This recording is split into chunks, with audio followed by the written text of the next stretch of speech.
Journey আসলে এতদিনের journey আমার নিজেরও খুব স্পষ্ট কিছু মনে নেই, তবে যে জার্নিটি, যেই উদ্যমটি নিয়ে, যেই ভালোবাসা নিয়ে কাজটি শুরু করেছিলাম, আজ পর্যন্ত সেই সেম এক্সাইটমেন্টে আমি ফিল করি যখন আমি জানতে পারি যে প্যারাস সুবাস রিলিজ করছে।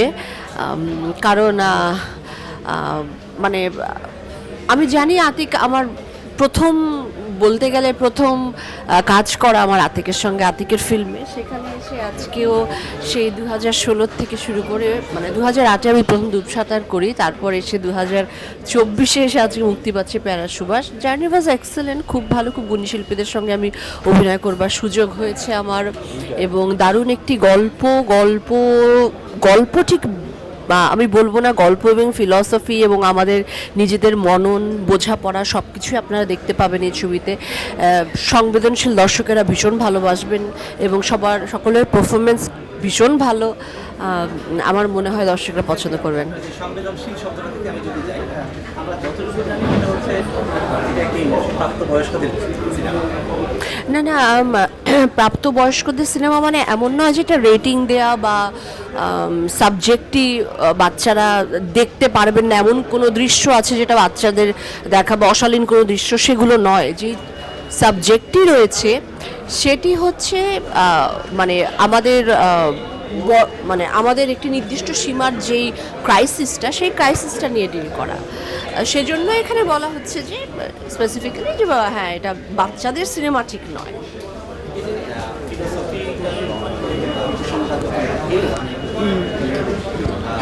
আমরা যতটুকু জানি অমিত সাহেব যেটা বলেছেন যে এই ইস্যুটা নিয়ে খুব একটা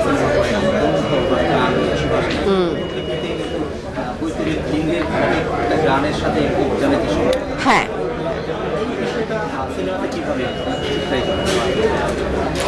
এটি আপনার সিনেমাটা দেখলে বুঝতে পারবেন। আতিক তো ভীষণ আনইউজুয়াল সাবজেক্ট নিয়ে কাজ করতে বা ডিল করতে ভালোবাসে। আমার সম্ভবত মানে ওডর নিয়ে, ওডর বা বডি ওডর যদি আমরা বলি, হ্যাঁ, আমরা নানান দেশে নানান রকম ছবি দেখেছি যেগুলো গন্ধ অথবা পারফিউম এমন কিছু, এই মানে মানুষের যেই এই ইন্দ্রিয়টি সেটি নিয়ে কাজ করা, কিন্তু এই বাংলাদেশে খুব একটা হয়েছে বলে আমার মনে হয় না। বিশেষত বডি অডর যেটা আমরা বলি এখন, সেটা পেয়ারার সুবাতাস না দুর্গন্ধ, সেটা ছবি দেখে দর্শকরা বলতে পারবে। জি, বরাবরই মানে আমি তারেক রহমান স্যার তো রয়েছেন, উনি আমাদের শ্রদ্ধেয় অসম্ভব গুণী শিল্পী। ওনার সঙ্গে আমার কিছু কাজ আমি করেছি, কিন্তু এটি খুব ইম্পর্ট্যান্ট একটি কাজ। এবং সেখানে আরও আছেন আহমেদ রুবেল ভাই, যিনি অসাধারণ অভিনেতা। ওনার সঙ্গে আমার খুব ভালো ভালো কিছু কাজ আছে। আতিকেরই আমি খুব ভালো কাজ করেছি আমি রুবেল ভাইয়ের সঙ্গে। আমি রুবেল ভাইয়ের সঙ্গে আমার অলাত চক্র একটি কাজ করেছি, এবং আমার এই প্যারা সুবাস। আশা করি আমাদেরকে ভালো লাগবে, দর্শক পছন্দ করবেন। এবং সুষমা আছেন, ও খুব আমারও প্রিয় শিল্পী।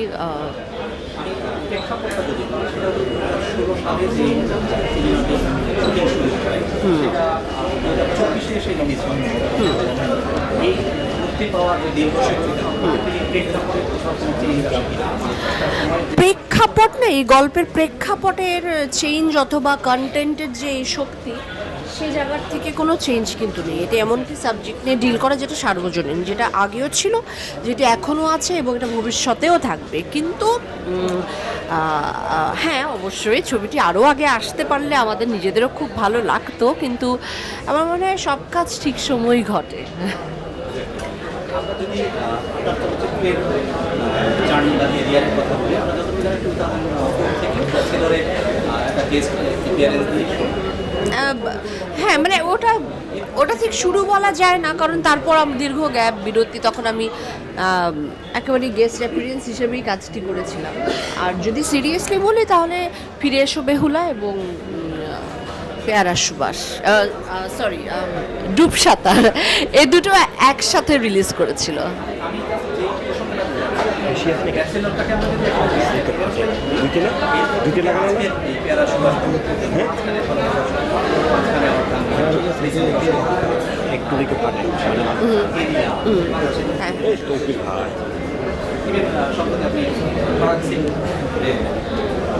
আমি যদি আমার সামনে একটা বিশাল জানালা সামনে, এখানে এক একটি চলচ্চিত্র আমি রাখলাম। আপনি এটা কিছু করে না ও দেখছো ট্যাপ ও যে ট্যাপ দেখছো ট্যাপ হ্যাঁ already দেখা শুরু করেছি। হ্যাঁ হ্যাঁ এই ডালা থেকে আপনি কি বলছেন সিনেমাটাকে আপনি কিছু সম্ভব আপাতত পেয়ারা সুবাস, পেয়ারা সুবাসের বাইরে আর কিছু চুজ করবো না। অবশ্যই চাই দর্শকরা সুবাসটা এই সুবাসে আবার সুবাস ফিরে আসে, বাতাস ফিরে আসে। শুরু করেছিলাম যে দর্শকরা বাতাস করেছে সেই বাতাসে আমাদের প্রশান্ত অঙ্গন যাতে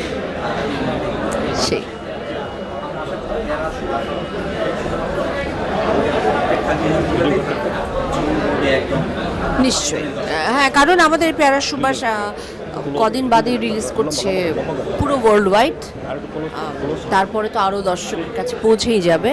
তো আমি সবাইকে বলবো যে আপনারা হলে এসে সিনেমাটি দেখুন, কারণ এই ভালোবাসার মাস, ভালোবাসার মাসে নিজের সবান্ধব সহ সকলে এসে একটি আরাম কোজি জায়গায় এসে ছবিটি দেখুন, এটি আমি চাইবো। পেয়ারা সুবাস চলচ্চিত্রটি গত বছর মস্কো আন্তর্জাতিক জি জি আপনার সেখানে রিয়াজ পাঠানি গানে গেছেন, আমরা গান সম্পর্কে ইরানের যে ফজর ফেরেশতা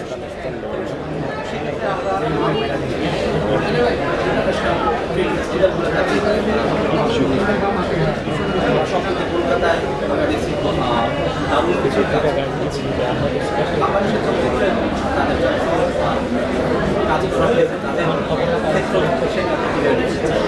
দেখুন, শুধুমাত্র জায়গাটাই আলাদা, এছাড়া যারা সিনেমা ভালোবাসে তারা সিনেমা যারা ভালোবাসে সে পৃথিবীর যে কোনায় থাকুক, যে কর্নারেই থাকুক, সকলেই সিনেমা ভালোবাসে। ইরানে আমি যখন গেলাম তখন যখন দেখছেন যে আমরা আর্টিস্ট, তখন তারা মুগ্ধ, তাদের যে সম্মান, তাদের যে আগ্রহ, এবং এটা কলকাতাতেও আমি দেখেছি, আমি একইভাবে বলিউডে দেখেছি এবং আমাদের দেশেও। কাজের জায়গা, যারা কাজপ্রেমী তারা সবভাবেই কাজ ভালোবাসে।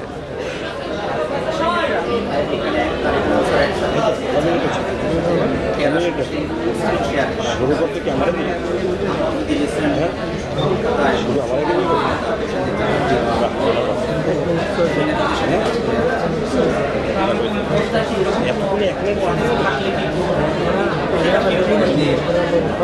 না, দেখুন, পর্দায় ভালো কোয়ার্টিস্ট থাকলে সবসময় যেটি হয় যে নিজের কাজেরও উদ্ভাবন হয়, নিজের কাজও ইনহ্যান্স করে। আমি সবসময় এটা ফিল করি।